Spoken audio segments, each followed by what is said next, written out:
Jalen Ramsey. Oh, man. Last night. Love what they're doing with him.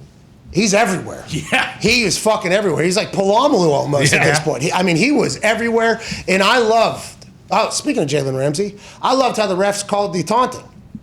Like, I appreciate how the refs called the taunting. The one call with Jensen on Thursday night that they called, it ended up being offset and penalties. Let's just fucking move along. Nothing happened here. Ramsey clearly had what they were calling a taunting call, like how they described it. He went onto the bench, onto his own sideline, walked the guy down, and was saying things. McVay comes sprinting over. McVay grabs him and says, whoa, whoa, whoa. And I think the ref even came over and said, hey, I'm supposed to fucking call this right now. And then Ramsey turned real quick and was going the other way. I like that the refs, kind of like, hey, understood that there's a little bit of a gamesmanship in there. But Jalen Ramsey, if he's going to play football like that all season, and Matthew Stafford's going to be able to do exactly what we thought. Now, everybody's banging the drum that they were on the Matthew Stafford train earlier, which is interesting and fast. I'm assuming everybody was. Yeah, okay, sounds good. But the Matthew Stafford LA Rams offense is going to be electrifying.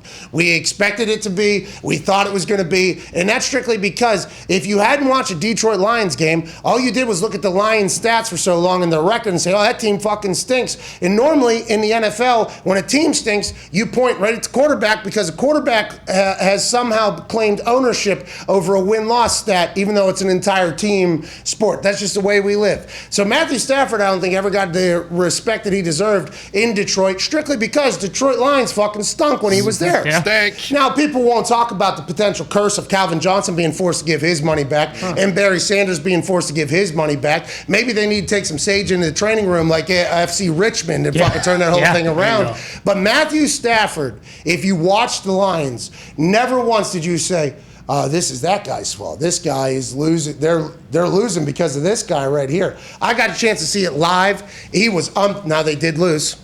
To us. Andrew Luck had a last-second drive to win that whole thing. Actually did a little Matthew Stafford to Matthew Stafford. It was an awesome thing. But if you ever watched the Lions, you clearly thought to yourself, oh, this guy's unbelievable. But nobody watched the Lions except for Thanksgiving Day. Nobody saw the Lions because the Lions stink. Nobody would go out of their way and say, hey, I only have one TV or two TVs. I'm going to use my Red Zone or my Sunday ticket, and I'm going to use one of these TVs for a fucking Lions game. Nobody ever said that. Ever. So nobody got to see Matthew Stafford. Then, obviously, the Bleacher Report comedians come out and say, oh, old Pat Stafford, that's all this guy cares about and everything like that. If you watch Lions games, like I was forced to do because we have Foxy in here, it was very evident, like, oh, this son of a bitch's career is maybe getting wasted up here. And then whenever it came out this weekend that he was maybe going to be an Indianapolis Colt, then he was potentially going to be a Carolina Panther. Like, if you're a Carolina Panthers fan, although Sam Darnold got a big win over the Jets and Christian McCaffrey's a fucking animal. Yeah. Hey, he's going to take it easy, though. Look out. Hey, he picks up 40 yards and then is seeking contact. I think Matt Rule needs to tell Christian McCaffrey, hey, man, listen, you are one of the most explosive, electrifying, exciting football players that this league has right now. But what you need to do after you pick up 25, 30, just fucking slide like a quarterback or go out of bounds. And Christian McCaffrey's going to say, I'm a running back. I don't do that. And Matt Rule's going to go, listen, I'm old school. I don't like when people do that. But we need you. He takes some massive shots. Huge. Yeah. And it's after Matt. He is so good at the football.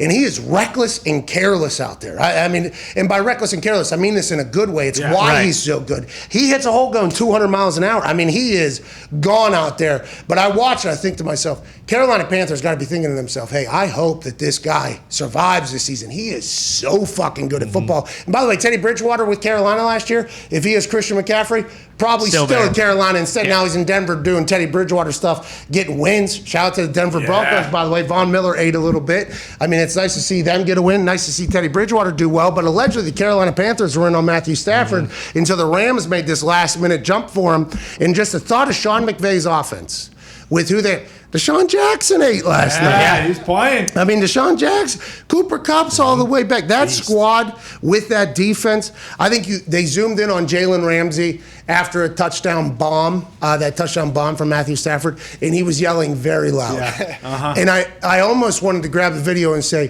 what he was thinking here in his head is, we got a fucking guy. That is what that entire team is thinking, we got a fucking guy. Not that Goff wasn't, okay? Goff is a guy.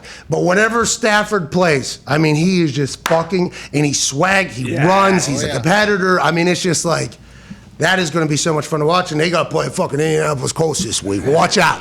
Hey, McVay, maybe put Stafford down on the bench so we don't fuck him up too much. You know what I mean? Maybe that's something you need to do. It was pretty awesome, though, that Goff had a nice tribute to Stafford yesterday by throwing for 350, 3 touchdowns, and a pick 6 in Stafford fashion. In the fourth quarter. Yeah. In the fourth quarter. That was pretty awesome. Thank you, Goff. Hey, Goff, thank you, Goff. Thank you, Goff, for paying tribute to 9. Goff had, 49 or 50 attempts? Over 50. Like 57 or something. MCDC, I thought we were going to run the ball, man. Not how we want to play football. How come we didn't give Swift a rock? He had a lot. He had a score. They just got down so fast early. The offensive line actually looked really good, and Sewell looked great at left tackle, who had to switch over because Decker's out. He's out. Yeah. Well, maybe we bring in Penny Sewell and say, hey, we got a left tackle spot for you.